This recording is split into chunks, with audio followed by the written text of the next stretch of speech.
What's up, you guys? Today we're going to take a look at some ways to make shadows in a device.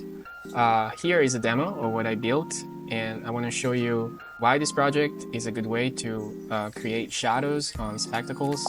And this is just like a personal interpretation of things could go. So nothing here is recommended if you want to go farther and create a proper shader for shadows and things like that. But I think this principle summarize a good way to create shadows for a diffuse light environment like this one in a relatively performant way without really going to disturb any sort of projection or expensive shaders that you could just run into along the way.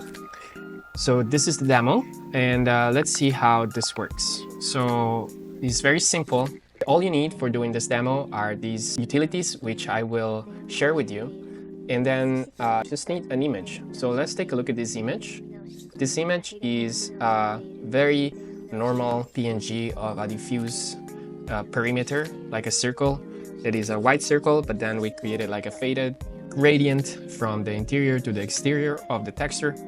And this is something that you can do with Photoshop, you can do with Illustrator. It's very simple. You can actually do quite a lot of these in different shapes and change these dynamically based on what you are using in terms of what kind of shadows matches better your 3D model.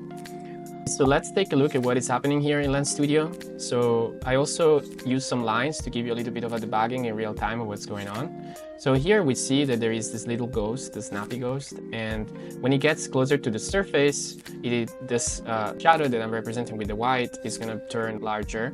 And when I go up, the shadow starts to become smaller because I'm distantiating myself from the surface. So we have a line that goes from the light source to the object that is casting the shadow from. And then we have another line that is going from this object to whatever is the hit point in the WorldQuery module mesh that is being processed in the background. These two lines are very much related because we have a utility that is called directional WorldQuery. And there is these two objects that are just forming a direction. And then there is another object, which I just reuse the same mesh in here, is the point of origin of this direction. So that point of origin and this direction create a ray, and that's the ray that hits this point, and on the hit point we use the shadow. So this works very well if you are close to the surface. So this is just to make you understand what's going on, but I think it works pretty well when you are very close. So let's go closer like this. And we can eventually also have to match things a little better. We can have this mesh and make it a little bit larger. So for example, let's say that the scale is 10, and let's start from the beginning. The mesh is here. Let's bring it to a little bit closer to the couch, and you see that now it's matching a little bit better. And when we get closer, the shadow becomes larger. Now this thing is just like a circle, but you can make whatever shadow you would like, right? And then now that it's there, let's play a little bit with this rotation. So this could be, the light that we have here is the directional light. And the directional light has a direction which doesn't really change when you're moving this. Actually, the direction that is changing is just if with your hand you're literally rotating this object, like I do in my demonstration video. And this is pointing down for now. But the cool thing is that when you move this in this way, and you start to, let's take a look at the video again. I want to show you a little better what's going on. In the shadow, like the directional light moves, I tend to make it match with where I am. And you can see that the shadow is changing on the object. And then we also move the origin of that just to give a sense of where the shadow could go, because this shadow wouldn't be affected from, of course, that rotation. So I found that this was a nice way to modify the shadow. This, of course, is too dramatic of a change. I think the realism is probably more on this side of things. When things are pretty contained, you will never see a shadow like that, pretty unrealistic.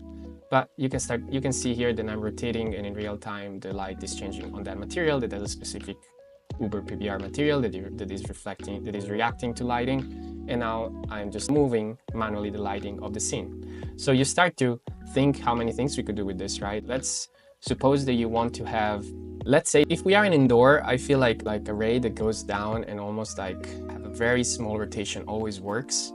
But if we are outdoor, we can eventually get in the position of the sun and just simulate it with the directional light and have a very intentional way to synchronize like our scene light with the light of the outdoor.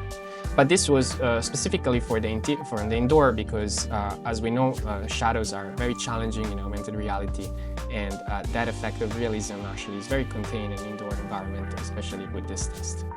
So you can see that, like this part especially, I think, start to feel very good because things start matching those 2 or 3 seconds.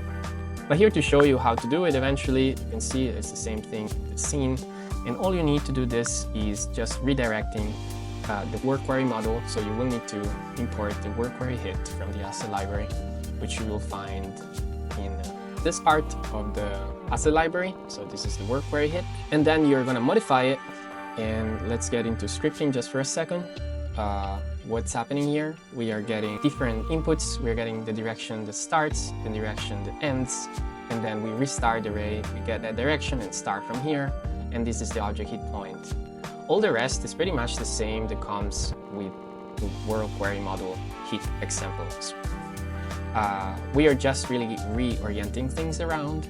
There is very simple math, nothing that I want to go through, and then I also included this nice visualization tool that is based also on an existing line utility which we have in SIK. In fact, if you go in here, you can find the interactive line visual, which usually is turned off as a default.